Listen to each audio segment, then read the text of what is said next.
kanyang word. At syempre, of course, salamat sa Holy Spirit na lagi nagpapaliwanag sa atin ng mga salita ng Lord. Ano po. Ang topic po natin is Going the Extra Mile. Ito pong topic na to ay, ito pong story ni Isaac at ni Rebecca. Ano po. Actually, love story po ito ni Isaac at ni Rebecca. Ano po. Si Isaac po, siya po yung anak ni Abraham. Ano po. Nung time po na si Abraham ay malapit na pong mamatay, etong si Isaac, yung kanyang nag-iisang anak, ay hinahanapan niya po ng mapapangasawa. Ano po? Yun po yung story natin dito. At during that time, ang hinahanap niyang mapapangasawa is yung kamag-anak din nila or malapit na kamag-anak. Ano po? Yun po ang story. Kaya po itong si Abraham, inutusan niya po itong isa sa mga pinaka matapat niya na alipin or lingkod na hanapan ng mapapangasawa si Isaac, no? Doon po sa lugar, no? Kung saan sila pinanganak, no po? Sina Abraham, ano po? Interested po ba kayong malaman yung story ng love story ni Isaac at ni Rebecca po? Ano po? Yun po yung story niya, ano? Ang nangyari po, sinabihan niya ng alalay niya o yung alipin niya, at yung alipin niya po ay naghahanda na po na pumunta po doon sa lugar kung saan pupuntahan po yung mga kamag-anak ni Abraham para hanapan po ng mapapangasawa. Ano po? Ito pong si Isaac. Ano po? Yun po yung ating tatalakayang story. Pero before yan, let us pray muna po. Lord, maraming salamat, Lord. Salamat kasi lagi mo po kaming tinuturuan, lagi mo kaming dinirinig, pati ang aming mga panalangin. Lord, salamat sa word mo. Gabayan mo po kami ng iyong banal na spirito, Lord. Ang siyang magpaliwanag, Lord, at sabihin mo sa amin ang message, O Lord God, na nais mong iparating sa bawat isa sa amin, Lord. Mangusap ka po in the mighty name of Jesus. Amen and amen. Babasahin ko po yung story. Gumagayak na po yung alalay po ni Abraham. Yan po, no? Sabi po dito sa Genesis chapter 24, verse 10 to 20, naghahanda na ang aliping ng 10 kamelyo ng kanyang Panginoon, no? 10 camels po yung dala ng alipin ni Abraham. Matapos kargahan ng maraming panregalo, naglakbay na siya patungong Mesopotamia, sa lungsod na tinitirahan ni Nahor. Ano po? Maliwanag po ba yung boses? Pagsapit sa labas ng lungsod, huminto siya at pinaluhod ang mga kamelyo sa tabi ng balon ng tubig na naroon. Sa gayong oras, tuwing darapit hapon, dumarating ang mga babae para umigib. Siya'y nanalangin ng ganito, Yahweh, Diyos ng Panginoon kong si Abraham, maging matagumpay nawa ang aking lakad. Tuparinawa ang pangako ng aking Panginoong si Abraham. Ano po? May mga naka-open po yata ng mic. So bago siya umalis, at nandoon siya, nanalangin po yung alalay po ni Abraham. Sabi niya po, tatayo ako dito sa tabi ng balon at ihintayin ang pagdating ng mga babae buhat sa lungsod para umigib. Ako po yung makikiinom sa isa sa mga kanila. Kapag sinabi yung uminom ka at paiinumin ko rin ang iyong mga kamelyo, yun sana ang babaeng ihahanda nyo para sa inyong aliping si Isaac. Sa gayon, malalaman kong tinupad ninyo ang iyong pangako sa aking Panginoon. Hindi pa natatapos ang kanyang panalangin, dumating si Rebecca na may pasan-pasan na banga ng tubig. Siya ang anak ni Betuel, na apo ni Milka, na asawa ni Nahor, na kapatid ni Abraham. So, ganun po yung story, no? Pinanalangin ng alalay ni Abraham nung siya'y pumunta dun sa lugar na yun. Ito yung instruction, Lord. Sabi niya, sa pagpili ko ng mapapangasawa ng aking Panginoon na si Isaac, magsasabi ako na makikiinom ako. Pag meron doon na babae, no, na sinabing uminom ka at sinabi ulit na papainumin ko rin ang iyong mga kamelyo, no, yun daw po yung palatandaan. Amen? Brother Ruben, natatakpan po yung partially covered po yung scripture passage.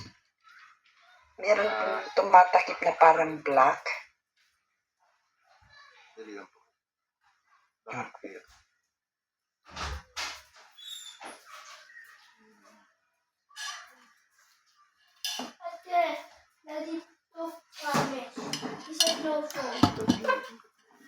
Ayan po. Yan po, konti na lang yung natatakpan. Yan, maliit na lang po. Yan po. May konti pang yan, wala na po, yan. Okay na po. Amen. No, yun po yung sabi, no? Kung sino daw yung babae na magkapainom sa kanya at sasabihin din ng babae after siyang painumin na ipainumin din daw yung kanyang 10 na camel, Yun daw po yung magiging palatandaan ng mapapangasawa ni Isaac. Ano po? Yun po yung sabi po. Continue po natin yung story. Ano siya? Yan. May dumating nga po, no? Sabi dito, may dumating, no? Sabi po dito, sa ngayon, nalalaman kong tinupad na ninyo ang inyong pangako sa aking Panginoon. Hindi pa natatapos ang kanyang panalangin, dumating si Rebecca na may pasan-pasan na banga ng tubig. Siya ay anak ni Betuel na apo ni Milka na asawa ni Nahor na kapatid ni Abraham. Tuloy po natin. Siya'y dalaga pa at napakaganda. Lumusong siya sa kinaroroonan ng balon, pinuno ang kanyang banga at umahon. Sumalubong agad ang alipin at sinabi, maaari bang makiinom? Sabi nung alipin ni Abraham. Sabi naman ni Rebecca, aba opo, sagot ng babae. At inalalayan niya ang banga habang umiinom ang alipin. Nang ito'y makainom na at sinabi pa ng dalaga, paiinumin ko na rin po ang inyong mga camels hanggang sa gusto nila. Sinari niya sa painuman ang laman ng banga at pabalik-balik na sumalok hanggang sa mapainom ang lahat ng kamelyo. So yun po yung story, no?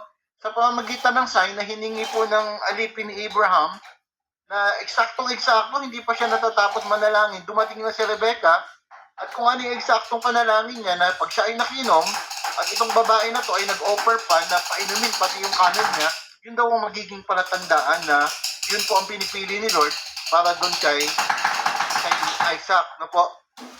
Siguro yung pwedeng sabihin nyo na ano, no? Wait lang. Parang ang dali naman ng requirement. Eh, syempre, pwede din naman na makainom, tapos papainumin din yung camels. No? Parang ganun, no?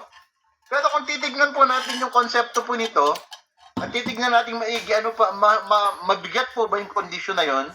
Parang iniisip nyo, magaan lang, no? Papainumin siya, and then papainumin din yung camels, no po? Pero ganito po ang ano yan, ganito po ang computation niya, no? Alam niyo po ba kung gaano kalakas uminom yung camels? Ang camel po na sinasabi dyan, napapainumin, 10 camel po, no? Ang isang camel ay kaya daw uminom ng, sa loob ng 15 minutes, kaya niyang uminom ng 30 na gallons ng tubig. No po? Ganun po katindi yan, no? Ang isang camels ay kayang uminom ng 30 gallons ng tubig in 15 minutes. Ano po? Kasi galing sila sa paglalakbay eh. Alam niyo po ba na yung bukol sa likod ng camel, lalagyanan niyo ng tubig? Meron siyang kakayahan na mag-imbak ng tubig sa kanyang likod, kaya niyang mag-travel sa desert. No, ganun po yan. Eh yung camel po na dala ng alaling Abraham ay 10 camel. So ang sabi ni Rebecca, matapos siyang uminom, papainumin ko na rin po pati po yung inyong mga camels, no po? So imagine, no? Gaano karaming tubig ang kailangang igibin ni Rebecca para mapainom ang 10 camels, no? Kung ang isang camel ay kayang uminom ng 30 gallons, eh 10 yun, ibig sabihin po, 300 gallons na tubig ang iigibin niya para painumin po yung mga camels na yun. So, hindi po madali yung condition na hinihingi po ng alalay po ni Abraham. Ano po? Na palatandaan. Ano po? So, mabigat no, yung palatandaan. No? Kasi, 300 gallons pala yun. So, ilang balik, baka abutin ng ilang oras para mapainom niya lahat ng camels. Ano po? So, ibig sabihin, matindi pala talaga itong si Rebecca o yung hininga ni Lord ng meron pong nagsusulat sa screen. Ano po? Nahiningan ng science, ano po? So, sa tingin nyo po, may tanong ako po dyan, no? Ito po yung tanong. Bakit kaya pinainom ni Rebecca pati yung mga camels hanggang sa gusto nila? Ano po sa tingin nyo yung dahilan? Ma, is Meron this po bang ours? nais sumagot? Is this ours? Bakit po Ma. nag-offer si Ma, Rebecca is this ours? na painumin Ma, is yung this camels, ours? no? No. Pati yung camels hanggang sa gusto What? nila. It's on the top. Ano po? It's on top of the fridge. Ano po kaya ang dahilan? Kasi sabi ko nga, ang Ma. background Kumaingay. Who you left? Because the her problem. Why you say it's not ours? It's in the ours part.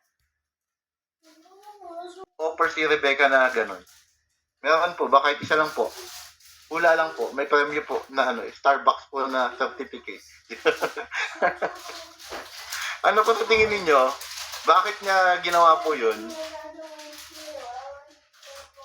Wala yata. Sumasagot si Christina kasi alam niya na yung story. Ano po?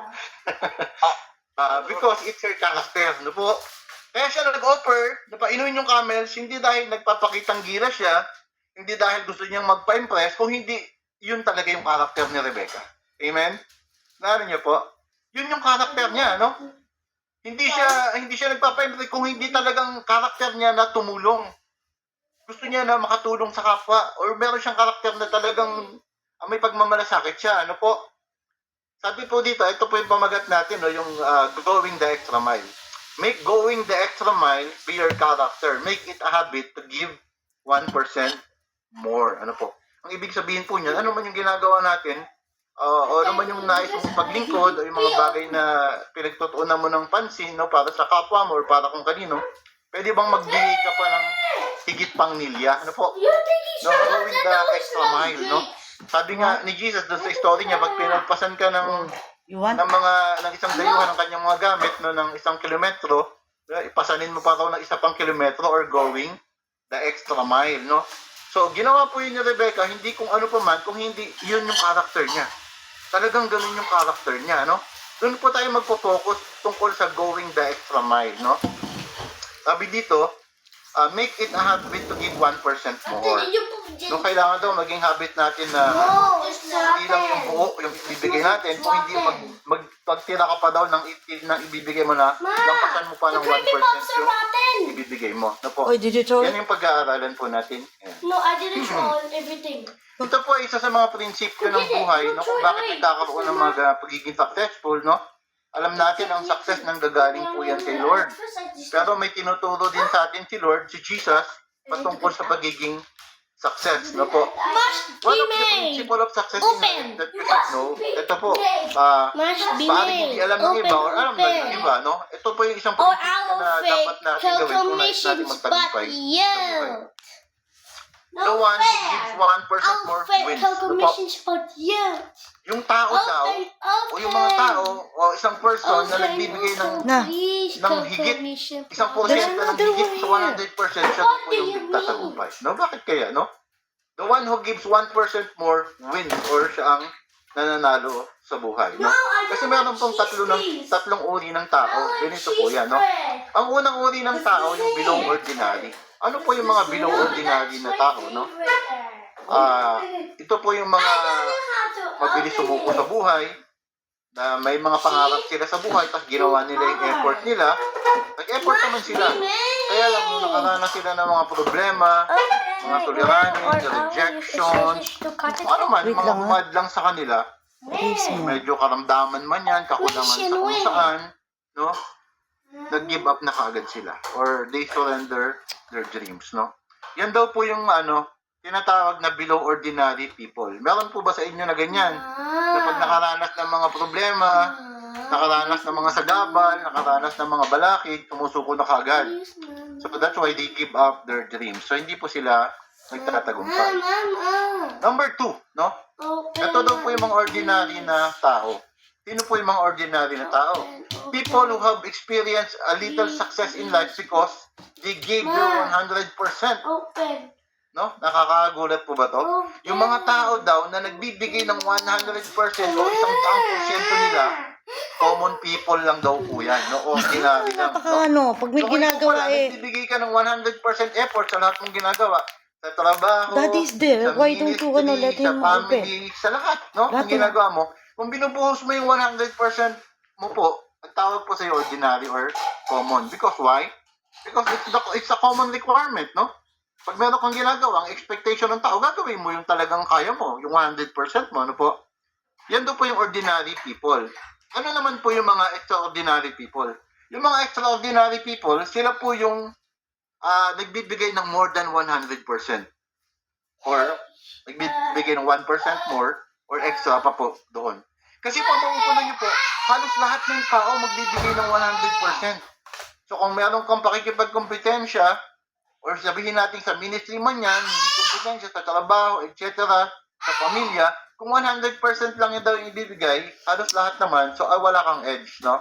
Wala kang edge, no? Para mas mahigit pa doon yung magawa mo sa kanila, no? Sabi po dito, give 1% more, go the extra mile. No po? Yun daw yung mga extraordinary people, just like Rebecca. Si Rebecca ay hindi siya below average Tapos very people, ano matamis. hindi din siya ordinary Ano naman people, yun? siya Or ay is it extraordinary rotten? people. No, it's Why? not rotten. Because talagang nag-go the extra mile siya, no? Nakiinom lang yung yung alaling ni Abraham. Pero si Rebecca, gusto Don't niya eat it, pang don't painumin eat lahat, pati ang lahat ng mga camels, no? Hindi siya nagpapasikat, hindi siya gustong magpa-impress kung hindi talagang yun lang yung karakter niya, no? Talagang meron siyang puso na laging gustong lumampas, sigit pa dun sa kaya niya. Where's the Amen. bread? So yung po yung tatlong type ng tao. Ano pong kaugnayan po niyan, no?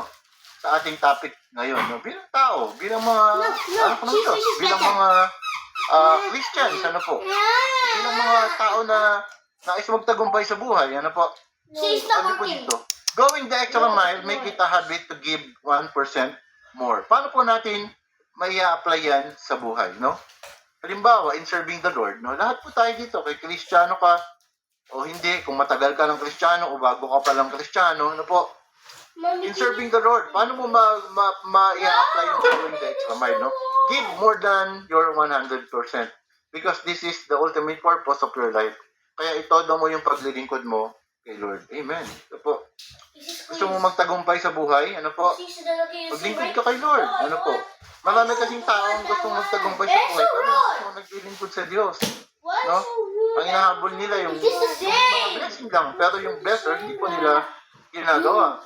At marami din naman naglilingkod kay Lord, hindi naman po talaga 100%, no? Minsan kung ano lang po yung natitirang time nila, yun lang yung ipaglilingkod din nila kay Lord. Ano po? So, sabi sa pinag-aaralan natin ngayon below average people daw yan, no? Ang mga regular people daw po, nagbibigay ng 100%. Pero kung ikaw ay extraordinary, no? You give 101%, no po? Kasi yun yung ultimate purpose ng buhay natin which is serving the Lord, no po? Hindi ko sinabing huwag po kayong mag-work, hindi ko sinabing huwag kayong gumawa ng ibang bagay, pero kaano man po yung ginagawa nyo, at ginagawa nyo ng 100% ng dinededicate nyo sa Lord, no? Para ka na rin naglilingkod sa Lord, ano po? Kasi even po si Jesus, no po, nung dumating siya dito, hindi naman po siya dumating para paglingkuran, no po? Yun po yung kaibahan, Kasi during that time, yung mga Pariseo, mga Pharisees during that time, yung mga pari nun, mga Saduceo, no? Lahat sila, naglilingkod. Kasi gusto nilang paglingkuran sila, or gusto nilang maging sikat, no po? Sabi sa Mark chapter 10, verse 45, sapagkat ang anak ng tao ay naparito, hindi upang paglingkuran, kundi upang maglingkod, at upang mag-alay ng kanyang buhay para sa ikatutubos ng marami, no po? Alam niyo po si Jesus, napunta siya dito sa daigdig, katawang tao siya para paglingkuran yung Diyos o God the Father para i-fulfill kung ano po yung mission niya. Ano po? So going the extra mile, kung gusto mo go the extra mile, mag-serve ka kay Lord, no? Mag-serve ka kay Lord yung higit pa din sa 100% na kaya mong ibigay. Kung nagbibigay ka ng 10% ngayon sa paglilingkod sa oras mo, hindi na po masama yan at naglilingkod ka, no? Pero dahan-dahan mo itaas yung percentage ng paglilingkod mo in serving the Lord. No, go the extra mile. Ano? Kasi yun ang nais ng Lord. Yun yung nakakalugod kay Lord. At pag ginawa po natin yan, hindi po yan kabigatan. No? Kala ng iba mabigat maglingkod kay Lord. Pero once na na-test mo po, hindi po, napakasarap po, napakagaan ng buhay dahil inuuna mo si Lord na po. Si Lord din naman ang bahala sa iyo sa mga pangangailangan mo, sa mga desire ng heart mo. Subukan nyo pong itry na maglingkod kay Lord. Go 100, more than 100%, no? Go the extra mile in serving the Lord. Amen? Number 2 po, in serving your family. Hindi lang naman tayo dapat nag-serve kay Lord. You have to serve your family also, no? Give more than your 100%, no po, sa paglilingkod sa family mo. Sabi po dito, sa mga babae, pasakop kayo sa sarili ninyong asawa tulad ng pagpapasakop nyo sa Panginoon. Biblical portrait of marriage po ito, no? Mga biblical na paliwanag tungkol sa mga dapat gawin ng bawat member ng pamilya. Sa mga babae, natural po na ang babae po dapat po talaga nagpapasakop yan sa asawa niya, no? Biblical principle po yan. Sabi nga po natin, parang kung hindi ka pa nakakakilala sa Panginoon, parang ang hirap tanggapin, no, na papasakop ako sa asawa ko, parehas lang kami na parang ganun, or minsan mas malaki pa yung kinikita ko, sabi nga. Pero yan po ang sabi ng Bible, no? Ang magandang arrangement daw po, ang tamang arrangement is yung babae nagpapasakop sa asawa. At pag hindi po natutupad yung ganyang kaayusan, marami pong pamilya ang natitira, no? Kasi sa isang family po, hindi po pwedeng dalawa ang leader, no? Dapat po talaga, Yung lalaki, siya po ang ginawang leader ng Panginoon. No po? If kung gusto mong i-serve ang Lord, i-serve ang family mo, no? You have to follow the biblical principle, no? Ano naman ang sabi sa mga lalaki? Mga lalaki, mahalin niyo ang inyong asawa gaya ng pagmamahal ni Kristo sa iglesia. Inihandog niya ang kanyang buhay para sa iglesia. Ganun din, no, kung gusto mong paglingkuran ang family mo, ikaw naman na lalaki, mahalin mo yung asawa mo, no? Huwag kang mambabae, tuon mo yung buhay, no? Sa pag-aalaga ng family mo, no? Ang isang babae, magpapasakop naman yan, kung nakikita niya, talagang minamahal mo siya at inaalagaan mo yung family, no po? Pero maraming tao ang hindi sumusunod sa biblical na purpose of marriage, no? Kaya nagiging magulo po. Marami po ang pamilya na umahantong sa paghihiwalay kasi hindi po nasusunod yung sinasabi po ng Biblia, no? That's how we serve, no? Our family, no? Sa pamamagitan ng mga biblical na mga prinsipyo. Amen po ba? Kung ikaw naman ay anak, ito po ang sabi ng Bible, no? Mga anak, sundin niyo ang inyong mga magulang, alang-alang sa Panginoon, sapagkat ito ang nararapat. Igalang mo ang iyong ama at ina. Ito ang unang utos na may kalakip na pangako. Magiging maganda at mahabang iyong buhay sa lupa. Amen. Ito po.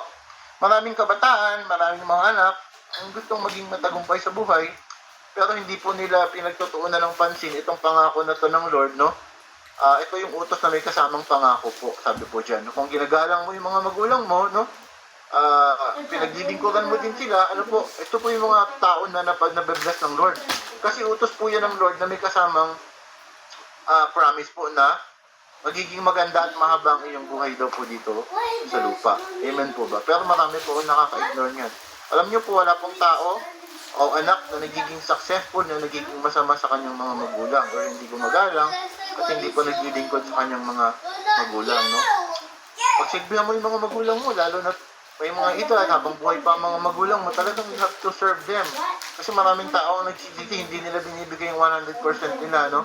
Sa pag-serve sa family, pag-serve sa mga magulang, tapos kung kailan mo wala, tsaka nila sasabihin na mahal, no? Medyo mahirap po yan, hindi po naramdaman, no?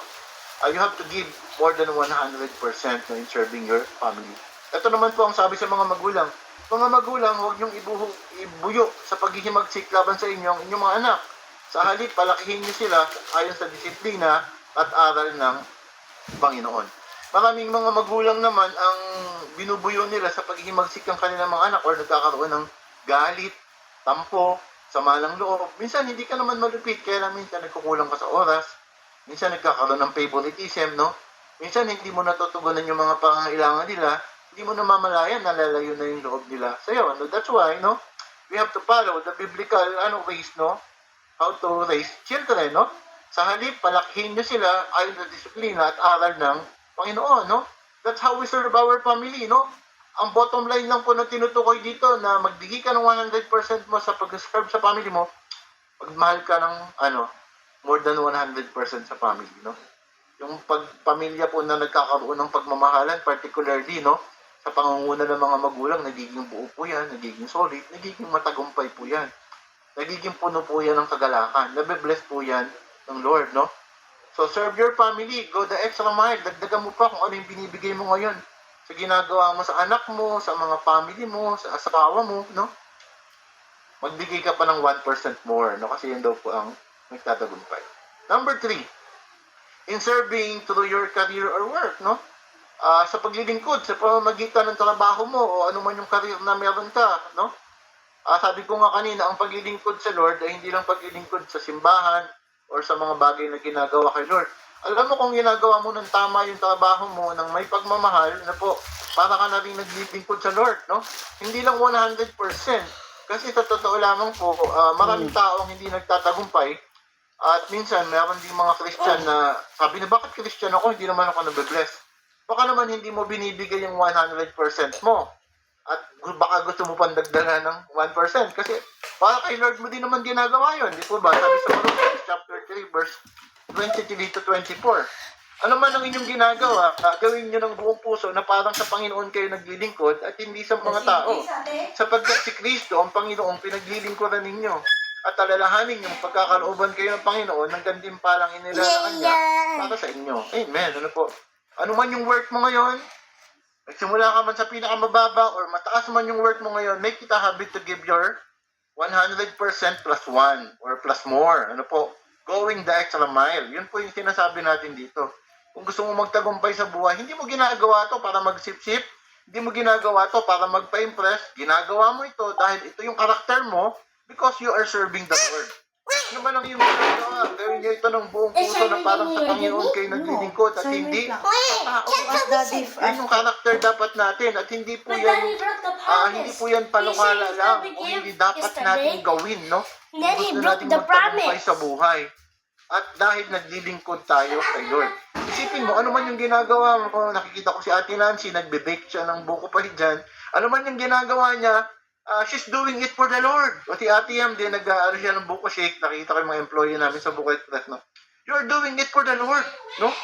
Hindi para sa akin, hindi para kung kanino man, ginagawa mo yan para kay Lord, no? At ito yung sabi. At alalahanin yung pagkakalooban kayo ng Panginoon, danggan din para lang inilaan niya, para sa inyo, no? Hindi lang po yan eternal life in heaven. Kung hindi mga gantimpalang inilaan ng Lord, no, para sa mga nagbibigay ng 100% and more, no? Para sa paglilingkod sa Kanya, sa pamamagitan ng anumang career o anumang trabaho na meron sa Kanyang ibinigay ang Panginoon. Amen? And number 4 po, in serving others, no? Give more than your 100% o plus 1, no po, in serving others, no? Huwag kayong gumawa ng anuman dahil sa pansariling layunin o pagyayabang. Sa halip, bilang tanda ng pagpapakumbaba, ituro niyong higit ang iba kaysa inyong mga sarili. Pag malasakitan ninyo ang kapakanan ng iba at hindi lamang ang inyong sarili, naway magkaroon kayo ng kaisipan na tulad ng kay Kristo. Amen. Ano po? Going the extra mile, no? Give 100% plus 1, no? Sa paglilingkod, kagaya po ng ginawa ni Rebecca, no? Hindi niya po ginawa yun dahil nagpapa-impress siya kung hindi talagang yun yung character niya. Why?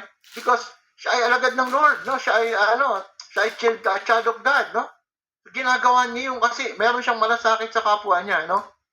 Bilang tanda ng paglilingkod sa kapwa niya. Pero ang tunay na madalas nagiging character natin, gusto natin po lagi tayo yung pinaglilingkodan, ano po? Pero kung maging character po natin na tayo naglilingkod, pag na-develop po natin yan, makikita po natin yung mga benefits niyan, pati na yung kaluguran na nagmumula sa Lord because you are serving, no, ang iyong mga kapwa. Sabi nga ni Jesus, di po ba, naparito ako hindi upang mag-serve, hindi upang pagsilbihan, kung hindi upang mag-serve, no, at ialay ang aking buhay para sa ikatutubos ng madami, no. Sinabi niya po yan kasi nag-aaway-away yung kanyang mga alagad kung sino uupo sa kanan, sinong uupo sa kaliwa, kumbaga yung prestige na hinahabol ng mga tao, no? Pero kung gusto mo na maging matagumpay yung buhay mo, maglingkod ka sa kapwa mo, no? Kasi yan lamang yung mga paglilingkod o mga investment na pwedeng dalhin sa heaven, no? Yung paglilingkod sa ating mga kapwa. Amen? So yun po yung binanggit natin, no? Going the extra mile, make it a habit to give 1% more sa pamamagitan ng paglilingkod sa Panginoon, sa pamamagitan ng paglilingkod sa pamilya mo, sa pamamagitan ng paggagawa o paglilingkod ng maayos sa trabaho mo o anumang career meron ka, at sa pamamagitan ng paglilingkod, no, sa iyong kapwa. Amen? So bakit natin ginagawa ang lahat ng to? No? Bakit natin kailangan gawin yan, Brother Ruben, no? Because we are children of God, no? Yung ating Panginoon na nagbigay ng example sa atin, binibigyan tayo ng sobra-sobra. Higit pa sa deserve natin. Amen po ba? His goodness is beyond our expectations, no po? Yung ginagawa ng ating Panginoong Jesus talagang grabe, no? Yung pag-aalay niya ng buhay, pagbe-bless sa atin, pagpapagaling sa atin, yun yung mga karakter na nais ng ating Panginoong Jesus na tularan natin. Bakit tagumpay si Jesus? Hindi siya tagumpay dahil makapangyarihan siya, no? Tagumpay siya dahil labis-labis yung kanyang pagmamahal. Naging tagumpay siya sa lupa dahil sobra-sobra yung paglilingkod na ginawa niya, no? Sa mga tao na kagaya natin, na inalay niya yung kanyang buhay para sa ikaliligtas ng marami, no? Kaya natin kailangang ibigay yung going the extra mile, no? Because mga anak tayo ng Diyos. At deserve natin na gawin yon, na dahil ang Lord natin talagang napakatindi ng mga pagtulong, blessing, pagpapagaling, lahat ng mga bagay na mabubuti binibigay sa atin ng ating Panginoon. Ang last verse po natin, sa Ephesians chapter 3, verse 19 and 20, at naway maunawaan niyo ang pag-ibig ni Kristo na hindi kayang abutin ng pag-iisip. At sa gayoy mapuspos kaya ng buong katangian ng Diyos. Amen. No po? mapuspos daw tayo ng buong katangian ng Diyos. Madaling magsabi na follower ka ni Lord, pero napakasarap kung maririnig mo sa ibang tao na sinasabi, siguro follower to ni Lord, no? Kasi napakabuti niya, kasi napakapaglilingkod niya, kasi napakatapat niya, kasi mahusay siya sa mga bagay na ginagawa niya, no? Verse 20, sa kanya na makagagawa ng higit pa kaysa maaari nating hilingin at isipin sa pamamagitan ng kanyang kapangyarihang kumikilos sa atin. Si Kristo po yan, no? Nagagawa niya po yung mga bagay higit pa sa ating kayang isipin, higit pa sa mga bagay na hinihiling natin, no? Sa pamamagitan ng kanyang kapangyarihan na kumikilos sa atin. Alam niyo po, bilang mga anak ng Diyos, meron tayong Holy Spirit. No? Kung ibahayaan natin yung Holy Spirit, i-lead yung buhay natin, no? It will lead, no, to doing, no, going beyond 100% or going the extra mile. Ano po? Gusto niyo natin magtagumpay sa buhay? Sabi nga natin yung nagbibigay ng 100%, no?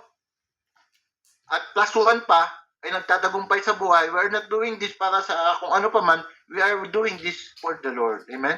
Wala tayong ibang pinaglilingkuran, wala tayong ibang piniplease kung hindi ang ating Panginoon. Amen. Maraming salamat po kay Lord ang lahat ng papuri, pagsamba at salamat. Amen. Maraming salamat, Brother Ruben. Baka po may karagdagan si Pastora Norma. And ganun din po, ipag-pray din po ni Pastora Norma yung mga prayer request po. Maraming salamat po, Brother Ruben, sa napakagandang mensahe na ibinahagi nyo, no? Alam nyo po, akala ko po iikot tayo sa love story, no? Pero nagamit po ang buhay ni Rebecca, no? Imagine raising 100, ilang gallons yun, Brother Ruben? 150 gallons? Or 300 gallons. 300, idodoblehin mo, no? Imagine po, no? I-raise mo yon na wala namang kapalit na kabayaran, no? Dahil yun po ang naturalesa or likas kay Rebecca. Nawa po, no? Tayo po, no, meron pong likas na ganyan pong pag-uugali. Ipagpatuloy po natin. At higit lalo pa kung tayo po ay hingi ng tulong sa Panginoon, katulad po ng pinakahuling verse na atin pong nabasa, higit pa sa ating kayang gawin o isipin, kaya po tayong tulungan ng Panginoon upang sa atin po na maaring nag-iisip na hindi ko yata kaya yon, ito lang ang meron ako sa aking buhay. Alam niyo po, anuman yung maliit sa buhay natin, whatever that we have in our hand, at ito po ay ilalagay po natin, ipagkakatiwala sa Panginoon, maliit mang talento, no? Anuman pong meron tayo na napakaliit kung titingnan, but we choose to entrust it to the Lord, kaya po iyan papagyamanin ng Panginoon at higit pa sa ating makakaya ay magagawa natin to give not only 100% but 1% more. Amen? Amen? So, Sister Mina, pwede na po bang manalangin? Opo, Pastora. Salamat Sige po. po, no? At ngayon po, tayo po'y dadako sa pananalangin. Pasalamatan po natin ang Panginoon. Sabayan niyo po ako sapagkat